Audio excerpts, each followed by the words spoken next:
I promised myself that I will remember to choose a great cover photo for this video, because the last two have been trash.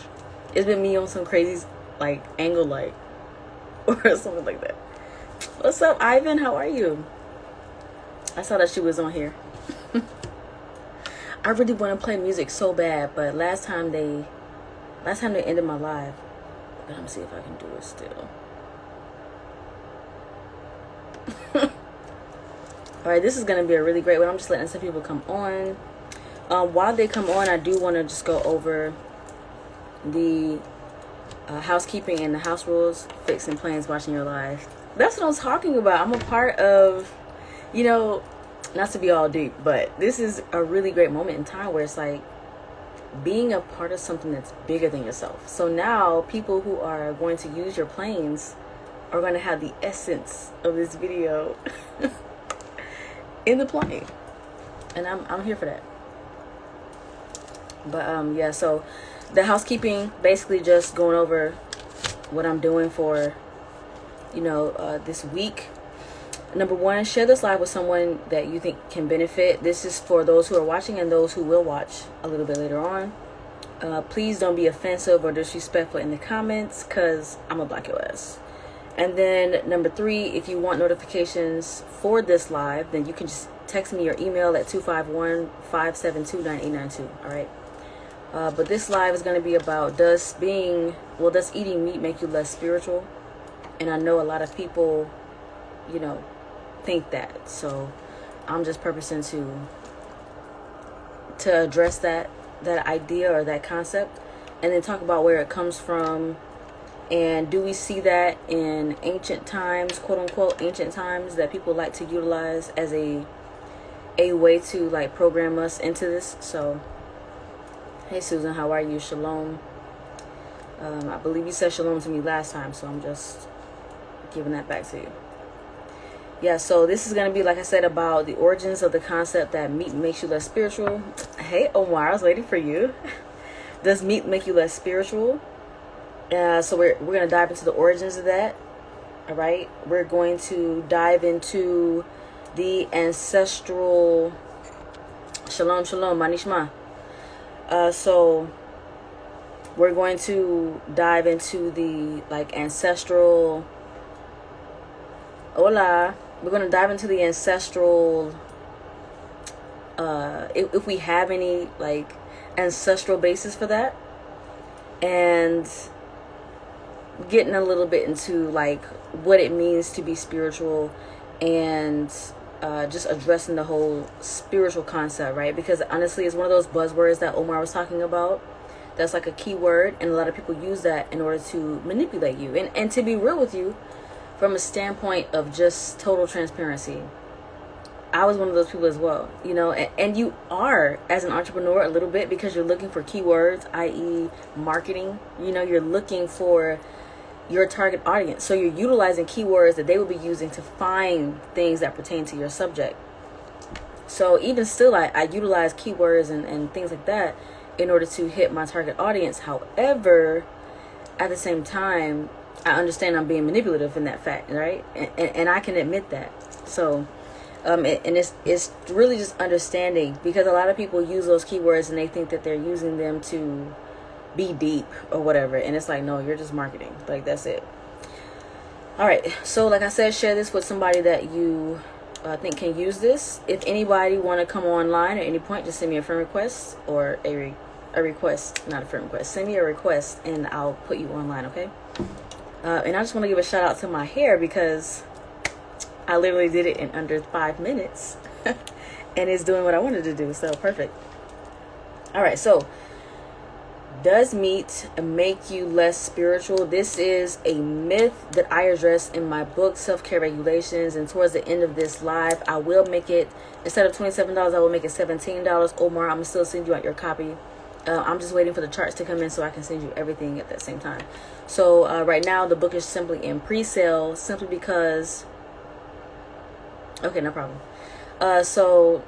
Right now the book is in pre-sale, simply because I'm waiting for, thank you, simply because I'm waiting for my charts to come in and finish up so that I can add that to the book. All right. So the concept origins of meat making you less spiritual. Now, I can't speak for everybody's origin story when it comes to this, but I can speak for myself and for a lot of other people that I heard who had their kind of quote unquote spiritual awakening and then attributed it towards eating less meat or eating no meat, right? So let's just talk about how this comes into play from a common standpoint, right? You know, quote unquote, us common folk, right? You know, when you are just introduced to this quote unquote spiritual life, or really for most people, it's connecting to their intuition, learning to trust that, number one. And then number two, it's them, shout out to me because I'm looking great tonight. So, I just wanted to say that. So, you know, number two, it's them purposing to connect to their ancestors, you know, back to something that is not originated with colonialism, I think, you know, not originate with it like oppression and stuff like that. And at least for a lot of us melanated people, that's what it is. And oftentimes we're purposing to find our higher selves, whatever that means for us individually, right? So it's a lot of these concepts that we are utilizing, right? And that we're, a lot of these paths that we're on. And then what you find is that generally, especially as a quote unquote black person, right? When you're looking on YouTube and you're like having your spiritual awakening, and what I mean by spiritual awakening, and I'm purposing to define everything I'm saying so that people can know where I'm coming from. When you're having your quote unquote spiritual awakening, generally what's happening is you're wanting to follow your intuition more. You're wanting to trust yourself more. And I have a little story about your intuition, right? I'm gonna write that down just so I can remember. So you're wanting to like trust your intuition more. You're wanting to be guided in some way. You're wanting like this connection either with your ancestors or a higher power or something. You're looking for that better self in yourself. You know, you're looking for better habits. You're looking for better character. You're looking to better yourself oftentimes. And that is often grouped into your spiritual awakening, right? You're learning about the sacred geometry. You're learning about the 12 nerves in your brain and how that correlates to the 12 zodiac signs. And, you know, like you're learning all of this quote unquote information, all this higher knowledge, so to speak. And there's a reason why higher knowledge generally comes with training or an initiation process, because you do need to have a foundation for that.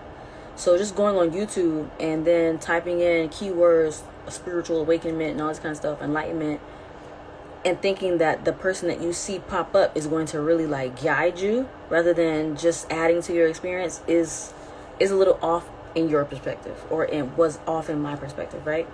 But this is where this concept comes from. And so a lot of us, like I said, we are purposing to, we don't trust the government for whatever reason. We, you know, don't want a colonialized mindset. We are purposing to free ourselves and connect back to something original and also add our own spin to things, right? So this is oftentimes why we get sucked into this idea that meat makes us less spiritual, because majority of the quote unquote thought leaders in this conscious spiritual space are people who also practice veganism. And so when you go to YouTube and you're learning about yourself and your history, quote unquote, then you're oftentimes being introduced to someone who practices plant-based or veganism, or someone who has gone down that path. Okay? However they got there. There's many reasons why people get there, but however they got there, generally a lot of people are influenced to go plant-based because they are influenced by someone who is teaching them about themselves, who is teaching them higher knowledge, quote unquote, and that person is vegan. So they also slide that in there, right? When they're telling you, oh, you want to be more conscious, you want to be more awakened, X, Y, and Z, you also need to stop eating meat. And then they give you all of these incidences using enslavement as a number one trauma factor to bring you in. A true spiritual guide is tangible and in person. Oh yeah, facts. A true spiritual guide is tangible and in person. At least they're tangible in some way. Okay, so we get sucked in because the majority of us are looking for our history. A majority of us are looking for ourselves. Majority of us want to, we want the magic. We want to get into some things. It's just what it is. I'm purposing to be transparent, so I'm gonna be transparent and not beat around the bush, right? A lot of us want to get into African spirituality. A lot of us want to get into even indigenous or Native American spirituality, or have you, whatever avenue you're going down. People want to get into that. And people want higher knowledge because they want to think their way into success. And I'm not saying you don't need to change your mindset to be successful. I'm not saying that. However, I am saying sometimes we can be a little lazy, right, in our approach. And we just think we're going to think our way into a better situation rather than actually taking different actions, making different decisions. So, yeah, we want the light. Right. And I'm going to talk about that a little bit later, about this reality and how we have to wake the hell up and stop being so ethereal in our mind and stop being so, all this information that really, when you look at these people's lives and you look at how they're leading their lives, it's chaos. They're in utter chaos. All right? Utter chaos. And it's not that the information is bad. It's just you really do need to have a solid foundation before you start to get into a lot of this information, because you'll be stuck on 5-hour YouTube lectures with somebody trying to teach you about something metaphysical. And then what have you done as an entrepreneur? And that's who I cater to. This channel caters to business and self-care synergy. And oftentimes a lot of entrepreneurs, in hopes of being a better entrepreneur and creating more success with themselves, they tend to go down a path of self-development. At least that's what happened for me. And you get in alignment with a lot of these people and their rhetorics and their own doctrines that they've made up, and somehow, mixed in these quote unquote ancient practices that they have never been to that country. They've never been initiated to any of these tribes or anything like that. But we get sucked into that. Yep, their breath stink and they're gluttonous. Yeah, oftentimes that's what it is. Hilarious, right? So that's the concept of these origins, and people pull from many different cultures for this. This is one thing I really enjoy about me practicing Isheshe, is that for me it has been a breaking away of culture, right? And I want to say a breaking away of culture, I mean really more so an oppressive culture. And I know everybody has their own way of doing that, right? However, when you start to practice like certain spiritual systems and you start to go through certain initiations, you're like, oh, no wonder this is an actual path. Like, no wonder there are steps to this, because you can really get lost in the sauce of a lot of the information, right? And I mean, I would have quote unquote building sessions, or I would talk to people for hours about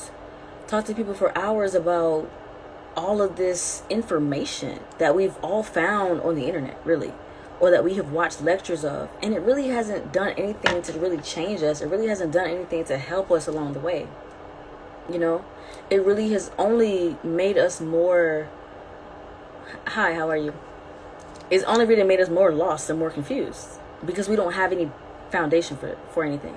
So I just wanted to go over like these concept origins, right? People are pulling from many different cultures, from Hinduism, from Buddhism, from a lot of the ancient Eastern cultures, and then putting their own spin on African spiritual culture, and then also indigenous or native, indigenous to America or native culture here. I feel like understanding what's going on and around you is so important. It is really rough today, just the uglies of the world. Yeah, it is important to be observant and to know what's going on around you. It's very aware. It's very important. However, a lot of this information is escapism. A lot of this information is escapism. And I'm not saying that you shouldn't search for information. I'm not saying that. Like I said, though, it's about foundations. And it's about you really understanding that you need training, and you really need to like search out for a mentor or a coach or something that can help you along that path, not just going on YouTube, because the majority of the people on YouTube are high off their own supply. I totally understand what you're saying. Very easy to get lost because of all the mental. Yeah, it's very easy to get, and I'm only speaking from a point of where I'm coming from, right? Like I was this person. I started my journey as an entrepreneur. When you start on YouTube and you're looking for how to be successful as an entrepreneur, what do they tell you? self-development. So you're looking to change your mindset. You're looking to curate your environment, right? Which is what I'm all about. Curating your environment. You're looking to stimulate yourself so that your body and your whole existence can adapt to success. You know, you're looking to adapt to success. So you're looking to stimulate yourself with people on YouTube. And there's nothing wrong with that in its intention. But you just got to be very careful with the application of it, you know. So it's like, I don't believe I need to be attached to anyone's doctrine when they're teaching out their living room. No facts. But I mean, you know, I'm just low-key doing that too. But it's like, I don't want you to be attached to my doctrine. I'm purposing to just remind you of things and just get you to think about some things. I'm not purposing to tell you what to do. So I guess there's a difference there, you know. Escapism and romanticism of Africa, they've never been, well, of a romanticism of Africa and America. A romanticism in general, right? Because people romanticize about what they think America was and how all these constitutions and all these documents, all these things. I don't want to call nobody out right now. Okay, but I don't want to get off track. However, they romanticize about a lot of everything except going to their own grandparents if they have them. I know that's a luxury in today. But going to your own grandparents, going to your mom, your dad, going to your great-grands, going to your uncles and your aunts, and asking them who you are and where you come from. Tracing your own family tree. Thankfully for me, my family has always kept very good records about who they are. So I'm able to do that. But you know what I mean? It goes to what you're saying, everyone is a guru. Oh yeah, no, I definitely know what you mean. Everyone is a guru. And that's why I really changed my own marketing towards not necessarily me being a guru and telling you what to do, but more so me sharing my journey and what I'm doing and being more vulnerable about that and my experiences that I've had in these specific circles, right? So that's how people get into that. That's how they get lost in the sauce, and they just get, boom, enveloped into that. You get lost into all this, oh, I need to heal trauma, X, Y, and Z. And I'm not saying you don't. However, I'm going to say this and I'm going to move on to my next point. As a biomechanist, okay, studying human movement, human behavior, and helping people to change their behavior, which is one of the most difficult things in the world, by the way, that has shown me that there is no, in this reality, in this existence, regardless of the steps that happen, once you are born, there is no difference between your mind and your body. And I'm going to show you this. There is no difference between your mind and your body. When you learn martial arts, and I study ninjutsu, kunoichi, all right? I'm a female ninja, basically, right? When you study ninjutsu, there's something called feeling postures. And feeling postures are you being able to read a person's mind and their intention through not only feeling that energy, that exchange between yourself and them, however, also being able to read what their body is doing, right? So if I cross my hands and I'm talking to you, I'm oftentimes being guarded. I'm oftentimes standing my ground, or maybe my beliefs. I'm thinking, I'm digesting, right? But most of the time I'm being guarded, right? If I turn to the 45 like that, and I'm like this, and I'm looking back at you, and I'm kind of thinking to myself, I might try to steal on you. I might try to hit you, right? It's different feeling postures that you're looking and you're being very aware of. I've had several confrontations with, unfortunately, black men, all right, who, and I understand they probably in they in their survival state, so I'm not even gonna, I'm not faulting all black men for that, right? I was raised by black men. I love black men. I'm just, however, this is just what the incident was. 2 black men, and both of them were considering, they were in very confrontational postures for various reasons, right? Maybe I'll go into a different one when I get into self-care regulations and self-defense and things like that. But my whole point was I was able to read their mind before they even knew what they were doing. I could read their body language, and I was like, oh, okay, this is what you're doing. This is the posture that you're taking. Oh, okay, I see where you're going. I see what I need to do next, So I really want us to get out of this mindset that it's mind first and then body. No, these things are connected. And as somebody who trains and practices, biomechanics, how are you? Your mind and your body are connected. There is no separation. There is no mind first, then body. They're both at the same time. Both at the same. If you don't believe me, stand up and put your arms in the air. Doesn't that feel victorious? Now I want you to hump over, and I want you to just feel how that feels. Doesn't that feel defeated? Yeah. There's a reason why when people have victory, they have certain body language that you can oh, this person just won something. This person just did something. And when you see somebody and before they say a word, you're like, dang, you okay? your whole body posture shows me that something is wrong. So I really want us to get that in our minds about that, right? So I don't know how I got on the topic, but anyway, I just wanted to really like come into the fact that your mind and your body are connected. There is no one before the other. They are literally one thing. Okay, so that's the concept origins of how people get into all of this. And moving on into my next point, why people believe that quote unquote raw food or electric food is going to somehow give you this higher vibration. And this is when we really start to see how less or meat makes us less spiritual. This is when that concept really comes in, right? So a lot of people, you see them, they're teaching you about your history, quote unquote. They're teaching you about basically how America ain't shit. And, it just goes down this road, right? That's literally what they're telling you. And you're just like, yeah, America ain't shit. Like, you're rallying on with it. And then they hit you with, well, the white man did this, an oppressive system, aka, blah, blah, blah. And that's why, that's why we eat and meat today. It's a slave diet and all this kind of stuff, right? And you really just get like sucked into that. I don't know how everyone else's path is. I'm just giving you mine.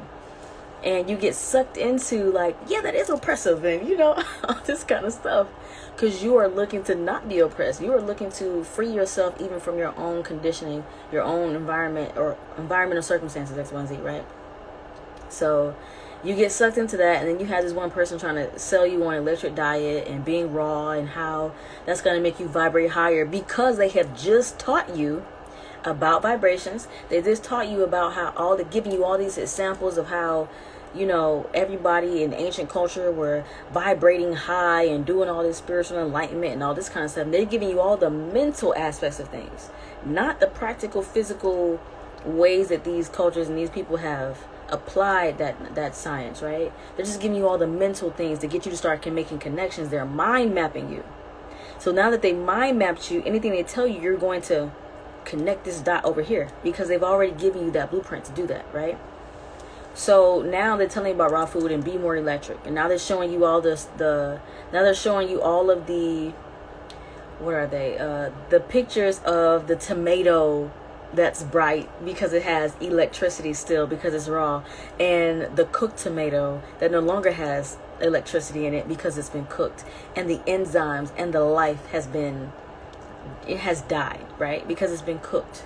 So they start you down that path, and then it starts to make sense. Like, oh yeah, well, shoot, if I'm eating meat, then that's that's been dead for a few hours, or that's been dead for a day or so. If you're eating higher quality meat, and it's just like, yeah, you're right, that is dead. And how can I, as a living being, want to connect to death or whatever, right? Like, this is this new age spiritualism thing that gets programmed into our mind.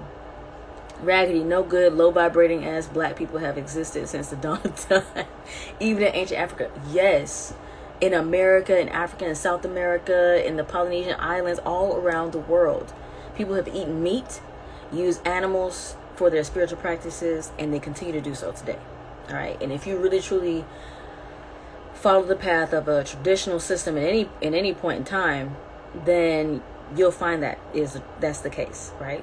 No matter what you believe. And the thing that I always like to throw out there is that, for most people who don't know, I started off with the AME/Christian background, right? And then I went into being a Hebrew Israelite when I was like 15 because my mom followed that.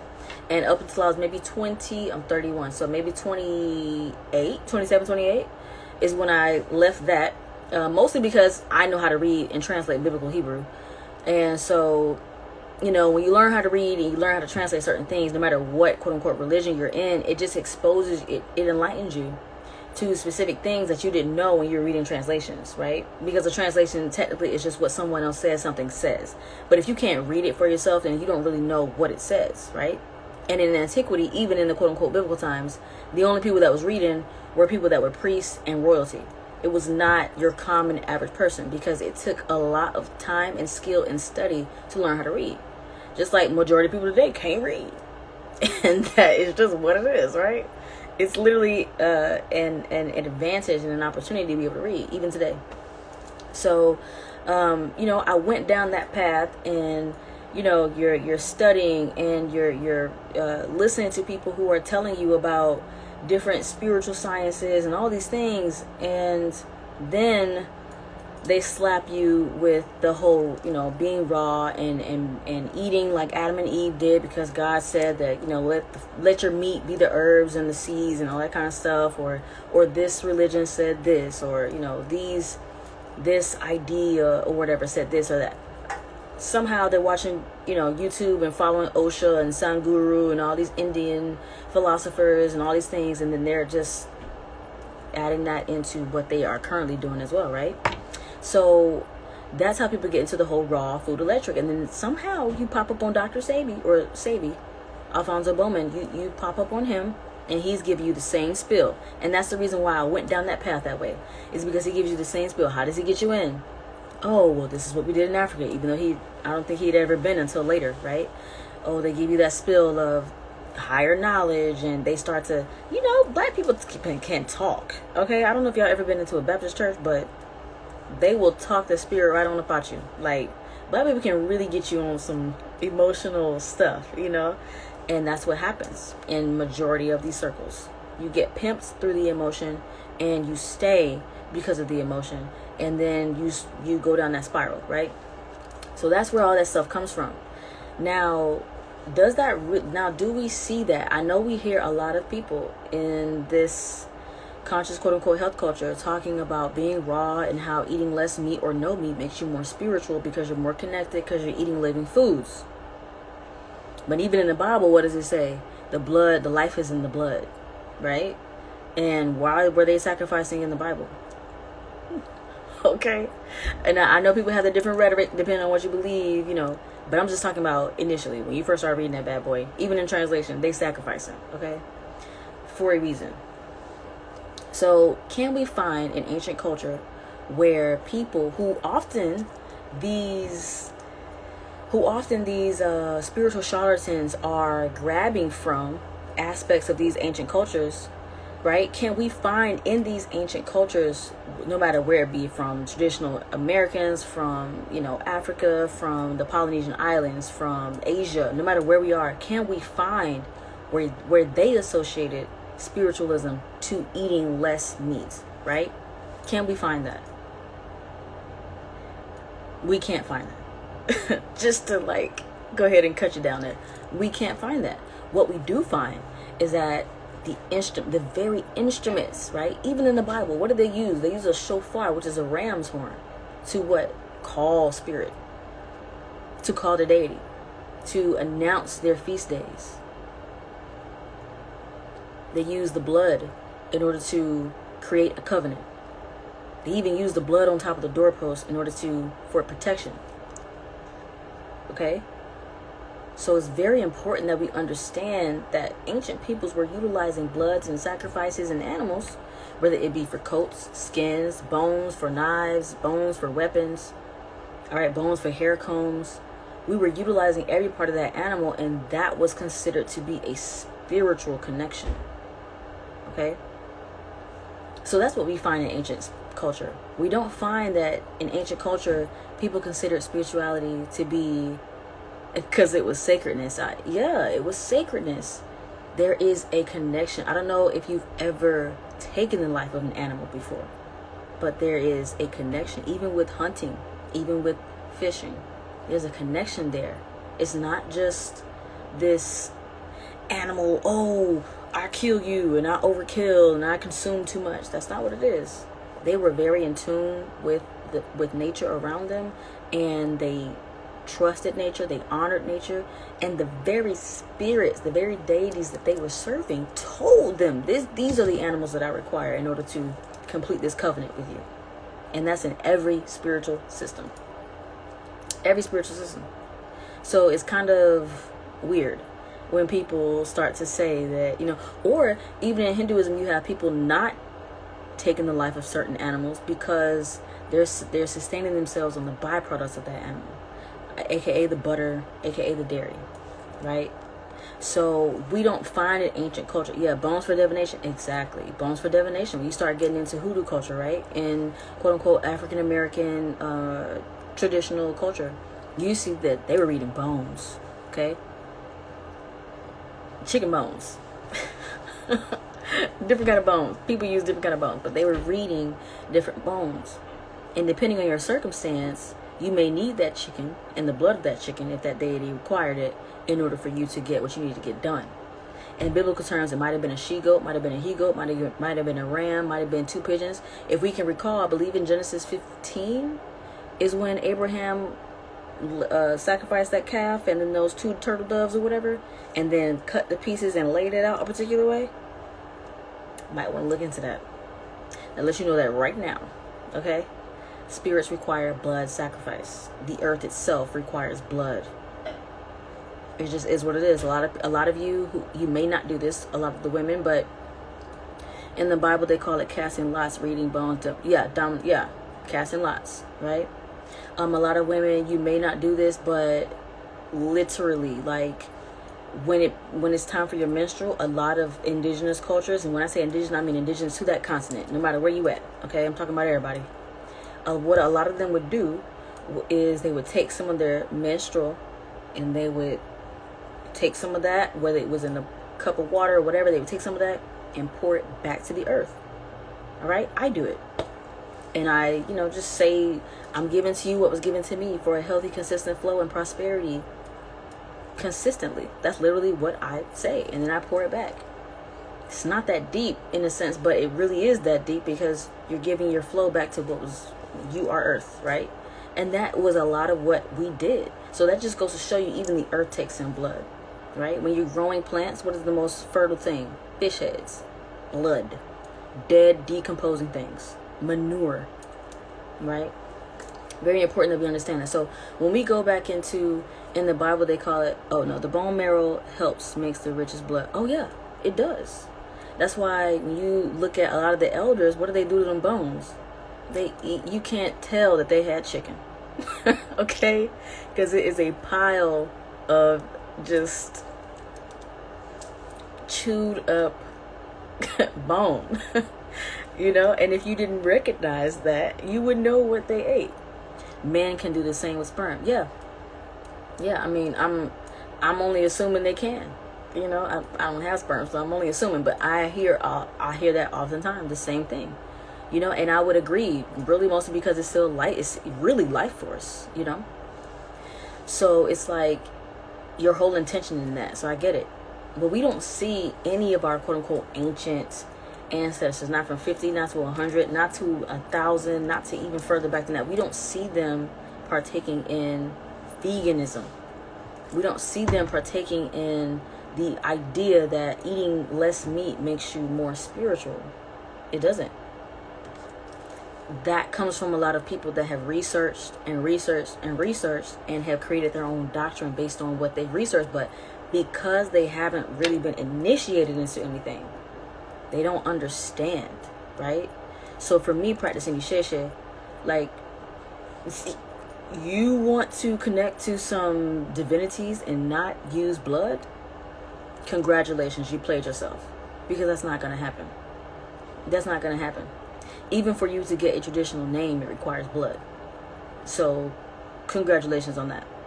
You played yourself. Because it's not going to happen. Even in what, a lot of people in America would look at, quote-unquote, indigenous or Native American culture to America, they still hunted animals. They still had hunting culture. They had song. They had chants. They had drums. They had a lot of things. And they utilized what? Some of those arrowheads were made out of bone. A lot of the weapons that were used were made out of bone. Right? Have you ever been elbowed before? It hurts a lot worse than just being punched in the face. If you really been elbowed with some force, you getting that 100%. Okay? This is why oftentimes women, because our wrists are smaller, we are trained and recommended to use your elbow, because that right there is knocking somebody out 1,000. Okay? But we don't see less meat equals spirituality in ancient culture. We only see that as a new modern thing because people are disconnected from culture. They're disconnected from spirit. They're disconnected from ancestor. They're disconnected 100%. And instead, they've connected themselves to this false reality, this false idea that somehow eating less meat makes you more spiritual. And I always just ask people, well, what spiritual are you talking about? What are you talking about when you say spiritual, right? What is the definition of spirituality to you? Most people will say, well, me connecting to myself, me connecting to, the creative force and all that kind of stuff. And it's like, okay, but like, what tradition are you following? Are you making your own up?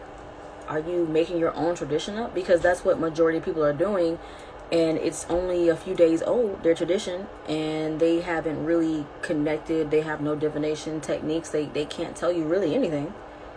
They're just mushing a bunch of stuff together. But they haven't practiced or studied with any traditional system at all.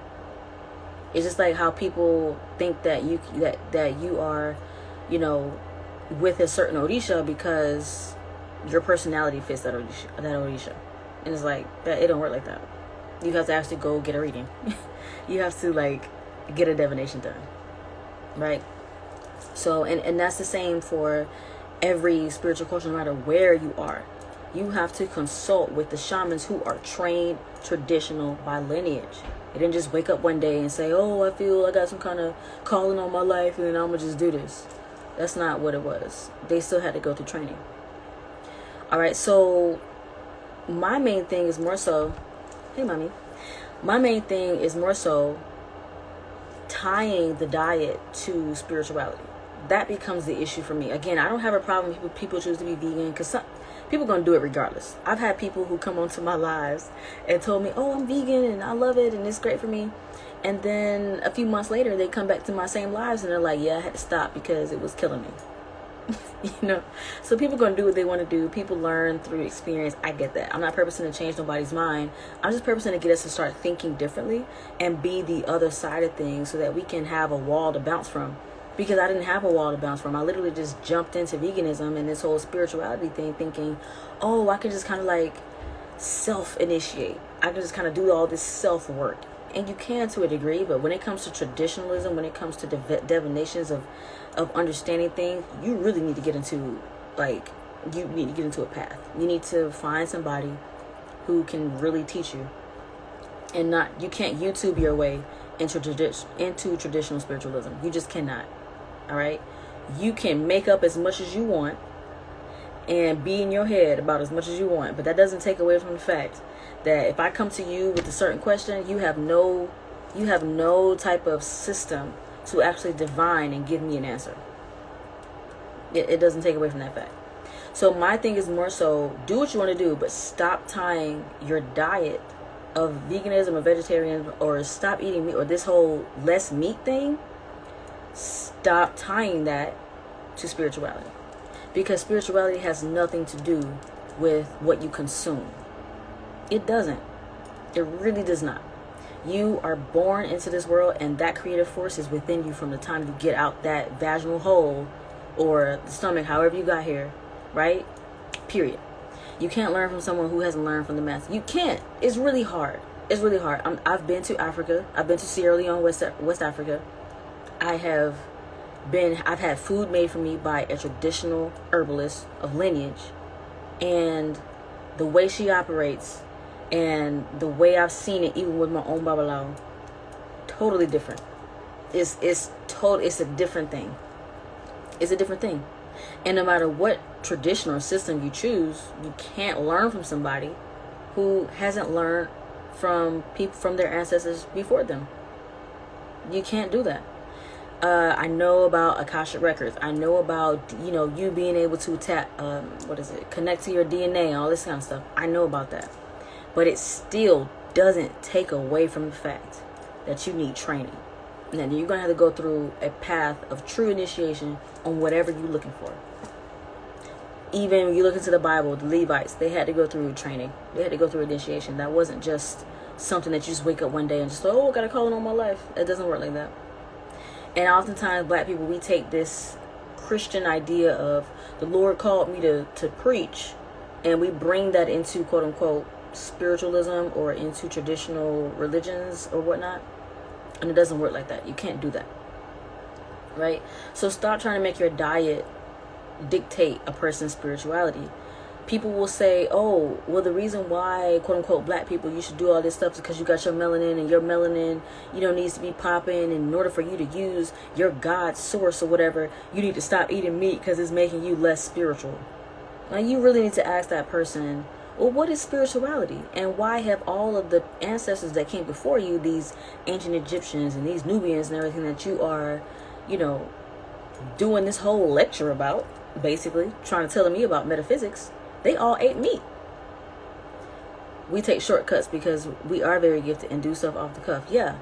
But yeah, you're right. You're right. We are gifted. However, everybody is in their respective culture to their respective thing, because I'm not a person that thinks that just because somebody is of a certain culture or background that they don't have a connection to the source of life. I don't agree with that. We act like we don't have to prepare for anything. Exactly. We act like we don't have to prepare for anything. And that's why I had to talk about them detoxes the other day. You need preparation for that. You need training for that. This is not something you can just get up one day and do. And I was that person before. So I'm talking about myself too. I don't mind being that transparent, right? Because it's only going to help us all. So we do act like just because we're gifted, that we don't need to hone those skills. And the worst thing, and I have a video about this I have coming out too. The worst thing that we do to kill our magic is not crafting, not cultivating our craft. That's the worst thing we can do. We act like talent means everything. But how many people you know on the court that was going to go to the NBA? How many people you know on the field that was going to go to the NFL? Huh? And you playing with them on Saturday, pickup games or whatever. How many people do you know in your neighborhood, for those of us who used to play outside, and all you heard was how this old head had all this talent and the X, Y, and Z, right? Kobe. That was not talent. As much as he was built for this, that was not talent. That was cultivated skill that man had. He was a master at his craft. And you don't have a craft without practice. Okay? At all. And someone who hones their skill will always be more successful than you, because you're not utilizing your talent and your skill. You're not understanding that drawing to something means that, okay, I have an affinity towards this path, but now you need to get training. Now it's time to get coaching. Now it's time to develop that path so that you can optimize that path to your best ability. Right? And a lot of us, like you said, we don't want to prepare for anything. We stop at, I have a talent for something. Because we're so used to being trained to go for sports, right? And that's it. And in sports, your talent gets you in the door, right? And so we're so used to that, getting in the door. But what about walking and owning the place? We tend to fall short there. Hard work beats talent every single time. Every single time. Venus and Serena had natural talent. It was their discipline that made them champions. Exactly. For me, I'm one of those people that I'm great at anything I touch. If I touch it, I can do it. If I see you do it, I can do it. Very simple. But just because I had talent doesn't mean I wanted to do everything. Doesn't mean I wanted to discipline myself in everything. I chose what I wanted to discipline myself in. I chose, and I still choose, the craft that I choose to discipline myself in. And that's what makes me more successful. It's not the fact that I'm just naturally talented, because that means literally nothing. It just means you're naturally talented, but it doesn't mean anything. I see people reading books and mimicking the work of others with advanced degrees. It's disgraceful. Yeah. And I'm for reading books. However, at the same time, like I said on the last live, reading books doesn't guarantee you knowledge. It guarantees you a potential understanding. But only until you apply, only until you actually get into the field, does that information or that knowledge now becomes valuable. Up until then, it's just information. And what does that mean? Not much. Right? It doesn't. When I started eating meat again, I was like, oh man, I'm going to be less spiritual and I'm not going to be as connected to the Creator and all this kind of stuff. And I felt the exact opposite. The exact opposite. I was like, oh man. I feel more grounded. I feel just as connected as I did before. And then I realized that majority of the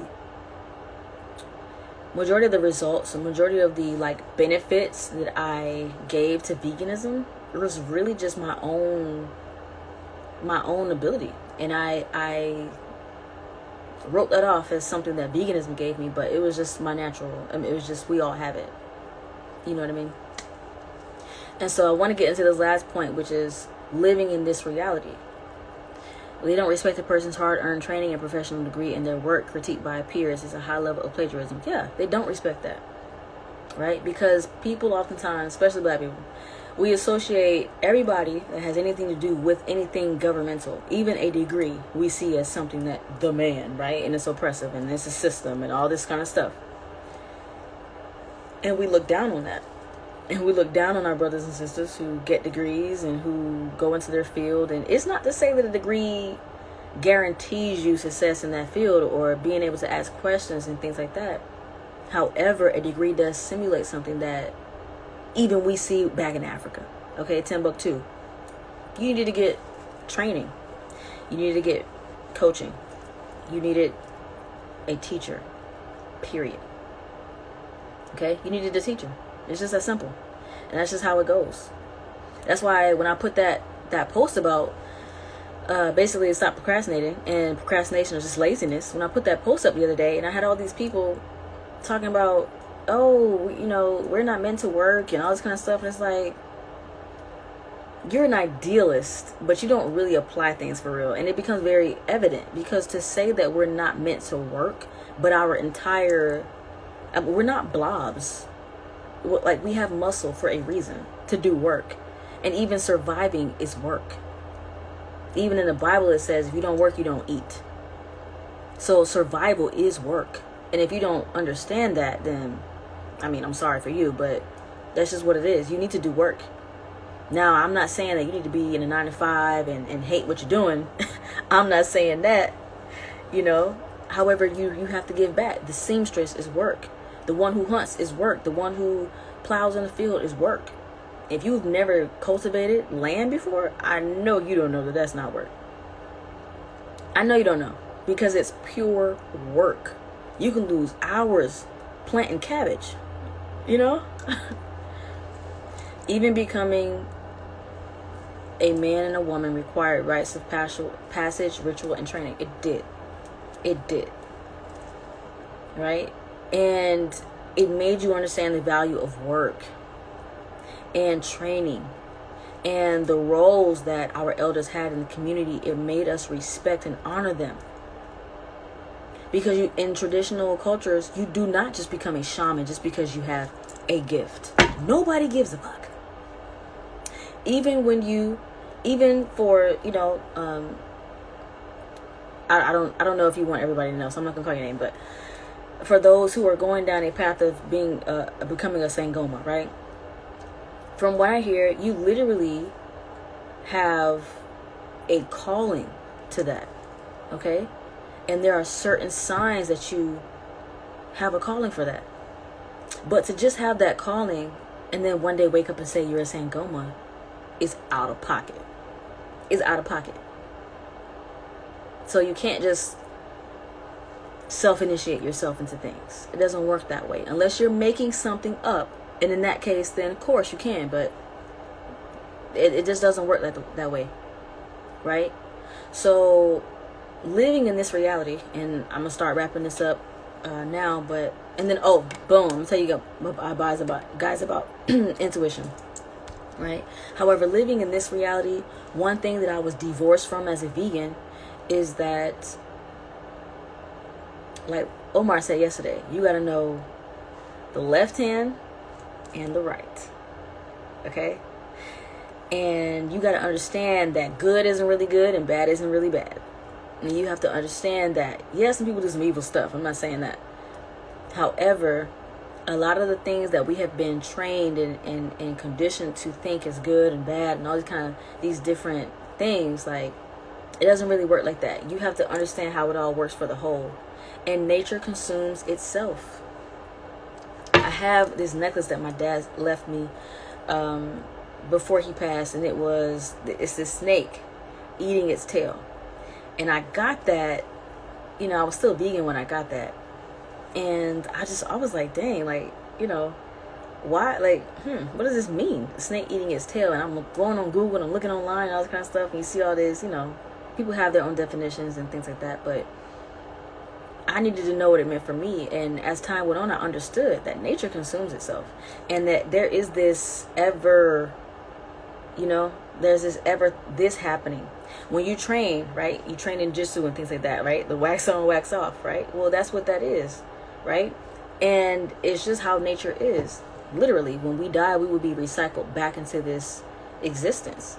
And I was divorced from that understanding when I was vegan, because I was only thinking that life and living meant spirituality. But really, when you get into real spirituality, you understand that everything is still alive in its own plane. Right? And so when you start doing, even if you're in hoodoo, you start doing ancestral work and things like that, you don't have to be in hoodoo to do that. But I'm just saying, if you are doing that and you start realizing like, oh, okay, well, you're working with people who aren't physically on this plane. Even if you're not doing any of that, right? When you outside and you remember your grandpa, you remember whoever might pass, and you just pour out a little liquor for them. You're acknowledging their existence. You're keeping their name alive.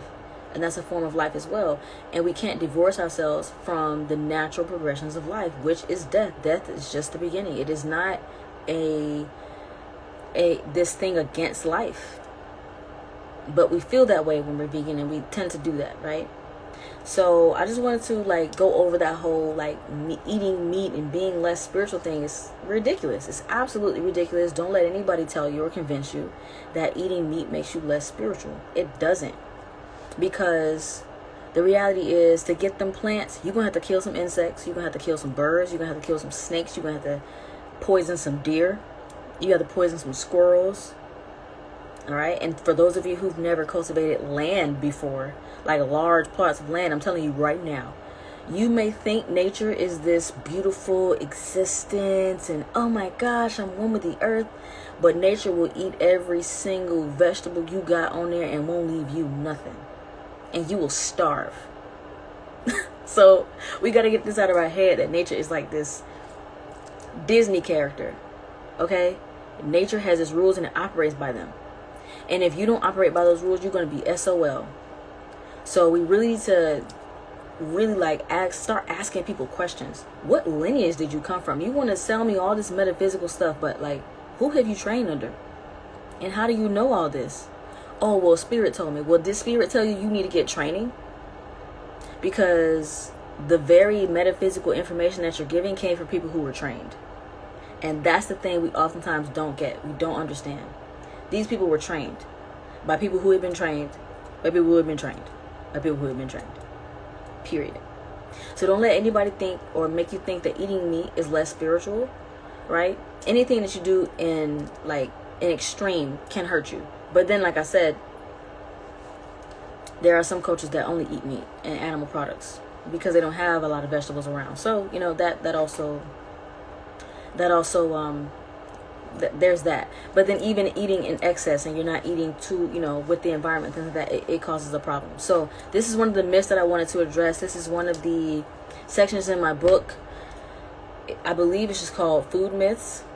And I wanted to really address this one because that's what you hear. And that's oftentimes the foot in the door for a lot of us going down the wrong freaking path of veganism, thinking that somehow it's going to make you more connected to your spiritual self. And I wanted to end off with this story. So today, I'm a Turo host, and my car, I was going to pick it up basically, for a return. And how do we pre-order your book? Okay, yeah, so the link is in the bio. Give me 1 second. Let me put this here. Self-care regulations. But before I get off, give me one moment, and I'm going to link in the bio. Pen this real quick. Okay, so the link is in the bio. It's $27. However, what I wanted to do is actually lower that for y'all, since y'all on here to $19.99. So give me one moment. Let me go ahead and do that real quick so that I can give you all a little incentive here. Yeah, so it's 1997 right now. And so you can go ahead and grab that. And that's the ebook for you to get that. I quit being vegan in January. I already see my edges growing back, girl. Praise him. Won't he do it? Come on now. I'm telling you. I was going to post it. I still might tonight. I don't know. People be so finicky on here. Sometimes y'all be here, but sometimes you don't. But right here, all of this, like my baby hairs wasn't even here. And I literally, like, these are legit baby hairs. Like, I literally cannot put them into the lot. They don't grow much longer than this. But like right here, ooh, it was all gone. Right here, it was all gone. I'm gonna show y'all, and it's amazing. Congratulations. They gonna keep growing in, baby. Bless you and your edges. So you guys can go to the link in my bio now, and you can purchase the book. I'll leave it on for until tomorrow. So just for you who want to stay in and catch the rest of this, you know, you can do it. How do you like ancestral supplements? Wait, you say your hairline backs up so much? Yeah, it does. Like mine was about right here, and I have pictures, so I'm gonna show y'all. How do you like ancestral? I like ancestral supplements. I really only get the colostrum because I eat liver on the regular, but sometimes if I know I'm going to be traveling and I may not have access to liver like I want to, then I'll get ancestral, like the beef liver. I think it's like either the beef liver or like the beef organs, and it just has like the heart and everything in it. So you know, you don't have to get the liver if you eat liver, but if you don't eat liver and you don't like the taste of it, then get it, right? But I mostly just get the beef organs and then some colostrum, and I'm still waiting to go to that farm until they get some fresh colostrum so I can try it out. But yeah, colostrum is it's great for your gut, so I really like that. And I tend to eat like chicken gizzards because that's also chicken intestines, and the way it works in ancestral food wisdom is that like heals like. So I like to eat heart, I like to eat kidney, I like to eat liver, I like to eat intestines, but mostly of like chickens. I still don't do chitlins. I ain't against it. It ain't for me, okay? But I'm not against it, and I don't look at you no kind of way if you do. And okay, I still gotta give my story, but I have a food consumption philosophy. We will chat one day. Yeah, facts. And my only philosophy with food consumption is you know, it needs to be within harmony of nature. And generally it is if you're practicing something traditional, because you have to pray and all that kind of stuff before you do that. And I was only vegan for a year for spiritual reasons. See? That's why I'm doing this live, because it's not necessary. It's not necessary. Anybody telling you need to be spiritual and stop eating meat, you need to run away from them, because they oftentimes learn on YouTube and they don't have no type of lineage. If I may add one thing, it's cheaper to get calf's liver and dice it into thumbnail sized pieces and freeze them and pop one once a day. Yeah, so Omar has also told me about that. If you want to get yeah, and that's gonna probably be another live that I do, the dangers of new age spiritual people, because they really be on some extra ish, and they have the greatest of intentions and oftentimes are great people, but they just be on some hella extra stuff, and it's out of pocket, it is everywhere, but it's no traditional system that can it's not a path for real. You know what I mean? It's just like, it's like getting the alphabet in any kind of order, and you just like, So okay, yeah. So back to the calf liver. Yeah, so you can get the calf liver and dice it and pop that once a day and freeze them. It's like a little multivitamin or whatnot. The vitamins can be expensive, but I don't take 6 a day, so I only do like 3 a day. You know what I mean? Like I'm a season my supplements in, so to speak. I'm gonna do what I feel called to do on that one. Okay, I'm only taking 3 a day. That colostrum jar I've bought. That colostrum it says 180 days. So what's that? 3 months. I'm kidding. No, it's supposed to be 6 months, right? But I don't believe them. I just do like 3 or 4 a day. Let me, as a matter of fact, hold on. Boom. And yes, it's in plastic, y'all. Please forgive me, but I couldn't find a glass one. So anyway, but this is and the brown ones are like the liver, you know, and then the white is the colostrum. So I just do like maybe 3 or 4 a day. I don't even take the full 6, because it's like, I'm not about to do all that. So let's see. They aren't even logical. They forget they're human. They do forget they're humans, you know, in an attempt to be these gods. And it's like, sweetheart, even the gods require animal sacrifice. So congratulations, you're playing yourself. Yes, the supplements are so damn expensive. Yeah, they are, but like I said, I don't have the bottle, but the colostrum is worth it. It's worth it. And if you can't find that, then go to realmilk.com. Realmilk.com will allow you to find the farms around you, so you can check and see if they maybe have some colostrum that you can get. I saw this one like petting zoo or something like that, and they had colostrum, so also check that, because I know in some states, like Omar was saying yesterday, you can't buy it right off because it's so regulated. You may have to get it animal food type thing. Don't be cheap with your supplements. Get the very best you can. No, facts. And that's the reason why I don't mind buying that colostrum, because I need it for gut health, and it has helped me so much for gut health. So I don't mind doing the colostrum. But let me tell you guys about just really learning to actually just follow your intuition, because it's so important, and you don't need to stop eating meat in order to do that. Okay, it literally is just you following your intuition. After I quit, realized how much I romanticized my life. Everything is okay, I'm vegan. When I saw the signs and ignored it, my body was suffering. Facts. We romanticize vegan benefits a lot, and they really don't be hitting like that. And by the time you wake up, you done lost your edges, your skin is terrible, and you don't have no eyebrows, you know. So I must say, there aren't enough black people in this particular wellness movement. No, there aren't, because there's a lot more black people, and I have to also blame myself for that. I'm sorry, y'all, but there are a lot more black people who are following veganism, and it's killing them. I'm telling you, I got down to 97 pounds one time when I was vegan. And it was like, I've never been that. I'm like 120 something now, 125 or something like that now. And you could tell on my face, I'm so much more healthier. However, I've never been 97 pounds, like, you know, when I was in like, what, elementary school maybe? But the whole vegan thing, you know, unfortunately, it is, black people are some of the highest people that are following that. And they think that it's going to make them healthier, but it's not, you know. And for me to even do this live, you know, I can't tell you how many times people come into my inbox and they're like, oh, you're so brave for doing this live, and, you know, have courage and speak out. I'm like, who gonna check me, boo? What are you talking about? Have courage? Like, y'all must not know. I got that fire. I don't care about these vegans. What they gonna do? They can't fight. You can't beat my ass. Okay, so my family was like, you don't look healthy. I was like, okay, it's because I drink smoothies. Yeah, my family was like, and you know, black folk don't care about your feelings. Okay, they was like, my dad was like, you look sick. Seriously. And I remember being like, you just whatever, you just, you know, this is a spiritual journey, you don't know, cleansing, detoxing. Dying, basically. Yes, I had to stop being vegan. My hair was falling out. I had the worst menstrual cycles.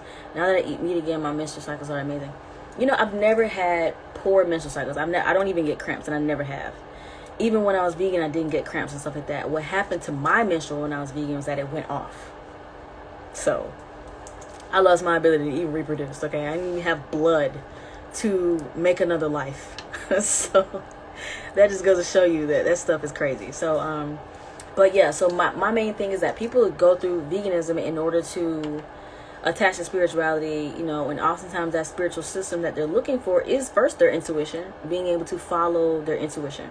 So like I said, I'm a Turo host, and one of my guests, you know, brought my car back or whatnot a little early. So she texted me, she's like, can you come and pick the car up earlier, you know, X, Y, Z. And I'm like, yeah, sure, no problem. On my way, I'm packing the bag. I'm just getting my keys and, you know, grabbing a few things. I stay strapped. So that. And, you know, just certain things, you know, I'll show y'all one of my knives that I like. This is a really nice one. It's cold steel, by the way. But, you know, so I'm just grabbing things that I would need on my journey, you know, because I don't like to get caught slipping. You may need to cut out of things. It's not even just like to hurt people. It's like you may need to cut out of seatbelts and all that kind of stuff. So I always just grab certain things. But I'm getting my stuff together, and this thought. So I have these portable chargers. Let me see. I left the other one in the cart, but it have a bigger one that holds like for 4 hours. But I have these portable chargers that I got when I went to Africa, because the lights be on and off, and you need to have a power supply, you know, if you want to do video and stuff like that. So I got these portable chargers. This is just a small one, and literally, I'm packing my bags. I'm like, okay, I'm about to head out the door. Boom, right. It comes right into my mind. Grab that portable charger. And I'm like, why would I need to grab a portable charger? I have my car. Like, I can just charge my phone in the car, you know? But instead of questioning that, I literally did it. I just did it. I was like, you know what? I'm not going to question it. Came into my head. I know what it's up. I'm going to grab it. I grab it. I get to the drop-off point, and then I decide to go to the mountain to just go for a little run or whatever. Man, I didn't end up running. I just walked. But I decided to go to the mountain and just chill or whatever. Go to the mountain, get out the car, and I'm like, dang, my phone is about to die. You know, so I really can't do what I really want to do because I need my phone because I have other guests and things like that. You know, so I'm like, dang, I can't really even take this little journey because my phone is about to die.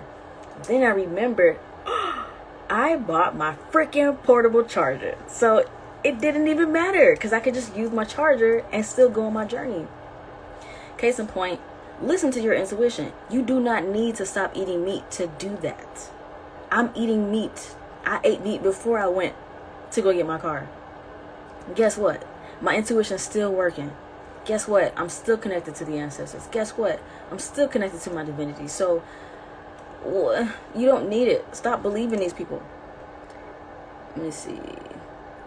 They be celebrating when a woman loses her menstrual cycle. She's sick. No, facts. And it's a lot of men and a lot of women following these men. And I'm not talking down to my brothers. Like I always say, I was raised by a black man. So I have the utmost honor and respect for them. However, the ones who talking that ish need to be talked about. Listen, you following this man telling you that you only need to be dropping a teaspoon of blood. Ma'am, you are shedding a whole uterine lining. What are you talking about? A teaspoon of blood. That makes no sense. And you letting these people, you know, tell you what to do. For what? That makes no sense. I brought on my midwife, Tiffany Townsend from De La Florida Midwifery. And she was here, a whole midwife, licensed midwife. She's like, that's ridiculous. You are going to bleed for 3 to 4 days. It's going to vary from heavy to light in that course of that progression. Some people a little bit more, whatever your normal is, X, Y, and Z. You're shedding a uterine lining. It's going to be more than a teaspoon of blood, baby. Okay? I didn't get my period for months as a vegan. I didn't even have a sex drive. It was until I got out of veganism, what getting wet was, my body didn't even have the ability for that. See? Because you were dehydrated. You didn't have nothing to give, you know? Hey, Tish, how are you? I really want to do something with you, like some kind of collaboration with you. Because first off, I love your recipes. And y'all, please go check out Tish's recipes. They look amazing. I'm sure they are amazing. And, you know, I love the presentation. They look beautiful. So yeah, no, like seriously, when I was vegan, my sex drive, I did lose that. And again, this whole mucus cleansing thing, right? Like cleaning out mucus from yourself, you need that for a healthy sex life, because that wetness, as you were saying, is not water. You know, it's a combination of mucus, and you need, yes, her presentations are so great. And you need literal animal saturated fats. You need animal proteins that are easily able to absorb into your body. You need that for you to get for you to make the proper hormones, you know, for you to produce the proper even functionality in daily cell function. You need that. And it's really extremely hard to get just from plants, especially because you got to soak them, you got to ferment and sprout them, all these kind of things. It's really difficult to do that in order to get that from plants. And even what you do get from plants, you still don't get all of your necessary essential vitamins from plants, you know? So a lot of people do lose their sex drive. And again, they kind of romanticize the benefits, right? They're like, oh, I went vegan and this happened and that happened and this happened and that happened. Yeah, okay. Talk to me in another year. Talk to me then. Talk to me when you hit that 4-year mark. Because that's when everybody start having dreams about losing their teeth and dreaming about eating meat. You know, and your body's like, girl, I'm about to check out, okay? If you don't wake up. So It's very important. So that's, majority of my life. Like I said, check my link in my bio for the self-care regulations. You can go on the pre-sale. It's only $19.97 right now. Normally it's $27 every time I go live, which will be literally on purpose to go live like every day. So on purpose to go live every day. I'm going to make that book at a discount price. Book at a discount price during the pre-sale, so that you can get the book at a more, just at a discount. Get it at an affordable rate. There's a very famous vegan who is slowly wasting away. There are several very famous vegans who are slowly wasting away, and a lot of them aren't even really vegan. They still eat animal products, but they may eat a raw egg and say they're still raw. They may eat raw fish and say they're still raw, and just use very like loose terms like that, and just don't tell you. It's a few chefs that I know who are not vegan, and they've been caught buying meat and said it was for their clients, and it's like, you're a vegan chef. What client are you cooking meat for? Stop lying. Did you hear Summer Walker giving her child hemp seed milk? Yes, I did. I did hear Summer Walker giving her child hemp seed milk and coconut water, following that Dr. Sebi thing, because they believe that breast milk is dirty or whatever. But nature, that literally it's just really against nature. And at some point you really just are out of your mind. I even had to realize that a lot of the quote unquote vegan women that I met when I was in veganism, who had been vegan for much longer than me, I thought they were such a-holes or whatever, such jerks. But I even had to be like, you know what? They probably are just freaking hungry. They were probably hungry when I met them. So of course they were going to be jerks. They might not be like that if they had, really good nutrition on their side. So the courts are stepping in these vegan households. Yeah, and like Omar say, I think that prosecution and family issues, that can be very touchy. You know what I mean? And oftentimes children can become products of the system and all that kind of stuff with that. But it's like, you're feeding your child, your baby, a vegan diet, and then you're eating a vegan diet, so it's not even getting essential minerals and nutrients it needs from your breast milk. So it's just like, y'all, I mean, I'm gonna show y'all my before and afters and everything, and just like my face and how I was looking. Like, I'm 31 now. I was vegan for like 7 years, so I started when I was like 24. The progression of my face and how much fat I lost and how I started looking eventually, oh my gosh, I can only imagine that happening to a child. I can't even imagine that. And them not being able to really create, functionally like they need to. It's sad, As a vegan, your body is trying to function from little nutrients. I'm surprised we didn't die. Sorry to my body. No facts. And I was on the verge. I literally remember the day before I started searching for more, and I was just like, literally looked in the mirror and I was like, you're about to die. I said that out loud to myself because I felt it. And if you've never been vegan for a long period of time, you just don't know what that's like. But you come to a point where you're just like, the last thing I made on the vegan diet was this, like, I think it was jollof quinoa, something like that, with kale that I steamed. I looked at that thing and was like, it tastes good. Don't get me wrong, because your girl got them hands in the kitchen, you feel me? However, I remember tasting it and eating it and being like, I don't want this. I don't want this shit. I don't want no more vegetables. I don't want no more of this. What are we doing here? This isn't life. Like, I didn't know what I wanted or what I needed, but I know I just was not feeling that no more. I was done with the fruit. I didn't want no more vegetables or nothing. What's your thoughts on raw cow milk versus pasteurized milk? My thoughts on raw cow milk. I've only had raw cheese. I still have yet to go pick up that raw milk. So I can't speak for the raw milk just yet, personally. But what I can say is I have talked to my elders, right? And my elders grew up on a farm. They raised their own cows and chickens and pigs and everything. They raised all their own animals. And me thinking that I was lactose intolerant at one point, I even asked them, I said, hey, did you used to have like digestive issues drinking the milk that you would, get from the cow? And they were like, no, we had no problems at all. As a matter of fact, it was probably the best thing ever, and that was some of the best eaten, you know. So raw milk isn't bad. Literally, like my elders grew up on that, and these are the people that in their late 90s or early 90s still walking around, still gardening, still driving, still doing their businesses. They're vibrant. So no, I think that raw milk is amazing, and I just haven't had it yet, but I've had raw cheese, and I'm gonna just say from the raw cheese, it's been a game changer for me. Like, wow. I mean, I don't get bloated, I don't feel any kind of way. I love it. So I definitely recommend that. Pasteurized milk, I use pasteurized milk when I'm soaking my liver, mostly because I don't want to waste the raw milk on just soaking liver, because I'm gonna throw it out, you know what I mean? So for the most part, I'll use it for that. But and sometimes if I can't get raw kefir, then I will use like the grass-fed kefir that I get from the stores and things like that. So like Omar said the other day, we don't want to be elitist with, oh, you only got to do raw, pasture-raised, grass-fed, X, Y, and Z. That's like the best quality. So if you can get as close to that as you can, do that. But if you cannot, then go for something that you can. Go for the raw cheese instead of the milk. You know what I mean? Purposely get as close as you can. But if not, I guess you're going to have to like test that out and see what it works. You know, see if it works for you. How you feel. You know?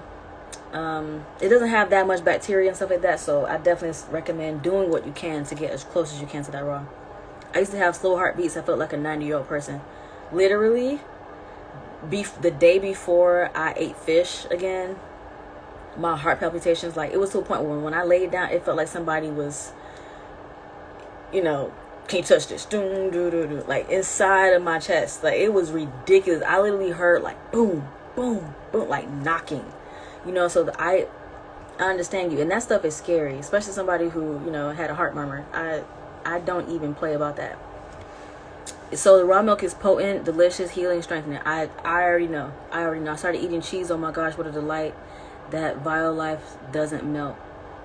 Violife, I'm assuming that's a vegan cheese. I never got too heavy into the vegan cheeses. By the time I started craving meat, I literally started eating it. So it wasn't too long after I started to just eat it. I never got into like the diet because I just didn't like the aftertaste of all that. But and I was one of those people who was like, oh, I make everything homemade, so I never really bought too much of the made things or whatnot. And yeah, no, Susan, if you can get some liver, get some liver, because it is a game changer. Liver is one of those things that I have a video on how to make it on my YouTube channel, John Yellow Biz. Just go there. Liver, when I first ate liver, it does have a very grounding effect. It takes time to kind of get into the taste of it a little bit, but if you drink like bitter herbs at night, like sometimes I'll have maybe dandelion, or sometimes I'll have cerasee, or this banga bark that I got from Sierra Leone. Then you know, I have just like a little bit of bitterness just to balance out the sweet taste and things like that.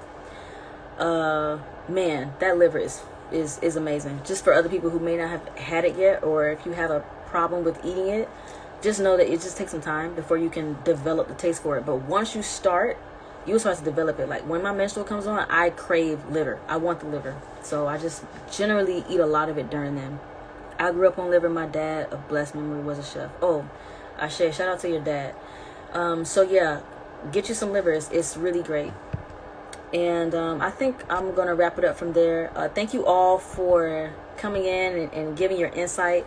Like I said, I'm purposing to continue with this self-care regulation series because the book really is a reminder of the ancestral knowledge that we have. And then too, I'm a biomechanics practitioner and trainer. So, you know, I'm sharing what I learned as far as like biomechanics and just health in general. You know, me having clients, not just customers, but clients that I got to compare their before and afters over long periods of time, years. It allowed me to see that from many different backgrounds, from many different people, that there are just some basic things. And we have a lot of surface level, like a surface level products that just attack the surface level. But really we need to, in order for us to understand our health, we have to know our normal. And we need to have our body regulating itself. You don't want to depend on detoxes to go to the bathroom. You know, you don't want to depend on laxatives to go to the bathroom. We want to have our body regulating its own self. And hey, Lady Dice, how are you? We want to have our body regulating itself. We want to know, like, for instance, me, I know that at this time in the morning, I'm going to the bathroom, period. Like, it don't matter. I'm getting up. My body's like, girl, like, mommy, and I'm up, going to the restroom, right? I know that this time when I go to sleep is my best time for me to sleep. I know that eating these foods are going to give me this type of energy or make me very tired and sleepy. So I may not want to do that before this. I know that I'm practicing functional patterns, and that's allowing my biomechanics, my body, to have efficient movement as a human being, so that I'm able to have better mental function. I'm better able to have better cellular function, better organ health, right? My rib cage isn't sitting on my uterus, and because I'm like hunched over and things like that. Like, it's a lot that goes into it. But it's just those 9 self-care regulations and food, nutrition, elimination, hydration, even your contribution to your community as an entrepreneur, which a majority of the people on this live, we have to understand that business and self-care synergy, and that's what I'm all about. So that self-care regulations is really great, and it's got a great self-defense thing in there too. Chaos stands for keep your head on a swivel at all times. You always want to be in chaos. You always want to keep your head on the swivel. You always want to be ready for chaos, and maintaining yourself and maintaining your level, because things happen and you got to be prepared for that. So if you stay ready, you don't have to get ready. So it's a lot of great things just about keeping awareness and being aware of your environment and exits in the room, and trusting your intuition and not thinking that you're tripping. Like, trip and be safe. You know what I mean? So I need FP. Yeah, I'm going to go live probably day after tomorrow and talk about FP, because tomorrow I'm going to talk about something else. I'm going to talk about something I forget, but I'm going to post like the schedule so you guys can see what I'm doing, what topics I'm covering every day or whatnot. But I'm going to talk about FP probably the day after tomorrow, which is like Tuesday or Wednesday, and just how to get into it, why you need it, what the difference is as a biomechanics trainer, how you can repair your body and build muscle and mass at the same time. And I don't have injuries, and I've always been an athlete, and I don't like the gym. I never liked the gym. I don't do back squats and deadlifts and all that kind of stuff. I know people do, and I'm not purposing to get into a exchange with you right now. You can save that for Tuesday or Wednesday when I actually go in and show you a little bit more information on that. So, but FP is life. Facts. FP is the standard. Can we get a group class on Zoom? A group class on what? We can do that, but a group class on what? And maybe we can get that going. I'm really purposing, like I said, with these lives to really get you guys introduced into business and self-care synergy. I'm purposing to focus on self-care first, so that we can take back some of these myths, right, and get some understanding, and then start going into how the business goes along with the self-care and how important it is as an entrepreneur that you have proper self-care. So can we get group class on Zoom on FP? I'll see if we can do that. I may be able to. I'm gonna see if we can do that. I have to check. But yeah, FP is one of those things where it's like, I don't get injured. Especially for contact injury is different, because obviously somebody hits you, but non-contact injury is what I'm talking about. Non-contact injury, which majority of people get hurt through non-contact injury. They're playing sports, they're doing something or picking something up and they hurt their back or spraying this or spraying that, and I can look at somebody walk, I can look at how they run, and I can tell, oh, you're gonna either blow your knee, or your ankle, or your neck is hurting, or you have lower back pain. I can see it. You got sciatica, I'm pretty sure. And I'm generally right for the most part, because it's just certain tells that you can see in a person's movement. And so, we'll talk about FP a little bit, but I do want to encourage you all to go to get that book, Self-Care Regulations. The link is in the bio. It's $19.97, normally $27, and change your life. Get it for somebody else who may need it, Vegan people work out and strain their body. They build no muscles. They don't. And I've had vegan clients before. And, this is a perfect example. So your body is a tension sport. It's like a tension board. And like when you get a new rubber band or a new elastic band, this is like a perfectly tensioned band, right?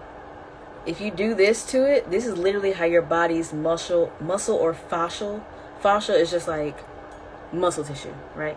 It's like the webbing. Think about an orange. When you open an orange and you see the different segments and you can open them up, the orange as a whole is like your body, right?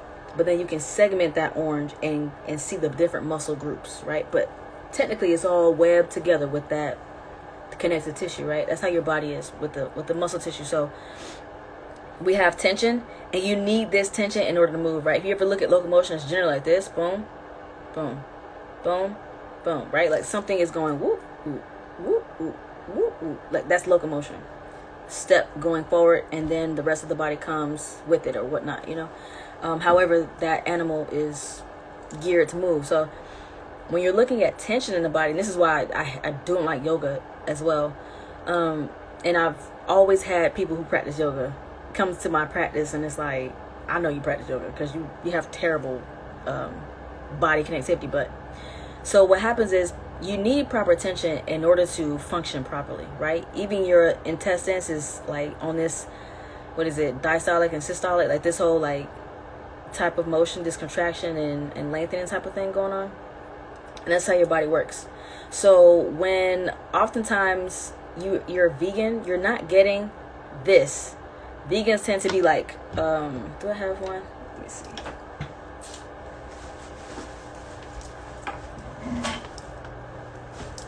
Okay, I don't have one, but vegans tend to be like flaccid. I was just looking for a band that was like super loose. Vegans tend to be like flaccid, like, so for those of us who are familiar with bands, right? When you get a rubber band and you've used it too much and it's like this and it's just loose, it doesn't work the way it did before, right? Okay. So it doesn't have the proper tension in it anymore, and you know that eventually that thing is going to pop.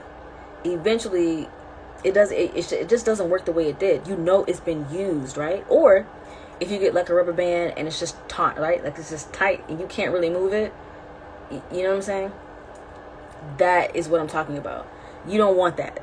That means that your body is messed up, right? And you don't want to be flaccid. You want proper tension in your body. It's called tensegrity.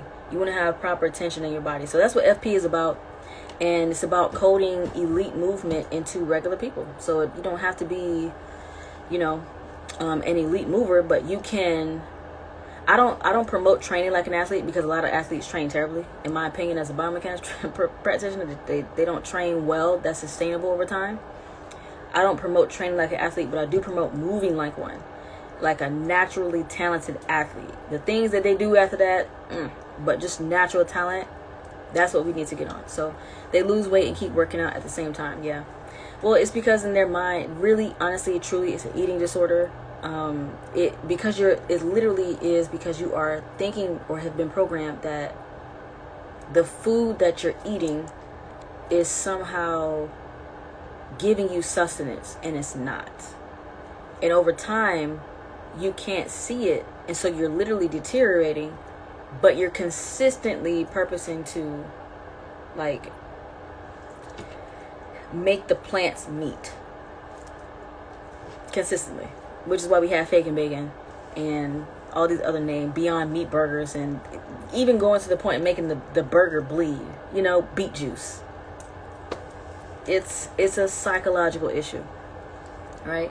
So like I said, make sure you go check out the link in my bio. I appreciate everyone for coming here, and tomorrow I'll be going live again. It's like as soon as I'm about to get off, y'all just start coming on. I apologize, but y'all missed the whole thing. You're gonna have to catch it on the review, baby. You're gonna have to catch it on the review. But I just want to leave off with this idea, this concept, right? I'm not telling anybody what to do. What I am is encouraging you to question what you've been told. Question what you've been told. Ask yourself, with this metaphysical information that I'm learning from these people on YouTube and IG and all these different things, the very people that they're quoting, the very cultures that they're quoting, were those cultures vegan and considered eating less meat spiritual? Did they do that? Because I can guarantee you the answer is going to be no. And if they didn't do it, And we're utilizing today a lot of their information, a lot of their spiritual ancient knowledge. And they got that spiritual ancient knowledge and we're eating meat. We might want to question what we're being told and what is the character and what is the integrity and what is the knowledge base and lineage of the person that's talking to us. All right. So with that being said, make sure you share this if you know that this can help someone. You said no, they ate meat. Of course they ate meat. Come on. Of course they did. Or some type of animal food if they didn't eat meat, because the Hindus like don't eat meat, but they do dairy and butter and stuff like that. So they still eat animal products, right? So thank you all for coming on. Tish, I will DM you so we can do that link up, and I appreciate all of your insight, your comments, sharing your experiences. If you have been vegan and for a certain amount of time and you want to share your experience, you can definitely feel free to hit me up and we can set up a time. I would love to interview you, just to let everybody know your experience and so you can share that. And the more people that listen and understand that, you know, I don't think it works for anybody, but, you know, just to be like politically correct, I always be like, well, you know, maybe it just don't work for everybody. But the reality is I don't think that it works for anyone. But yeah, Natipora, how are you? So yeah, anyways, go to the link in my bio. Check me out tomorrow. I will be going live again. I don't know what I'm going to talk about, but I will let you guys know. So thank you for being here, and I appreciate you all. Mwah.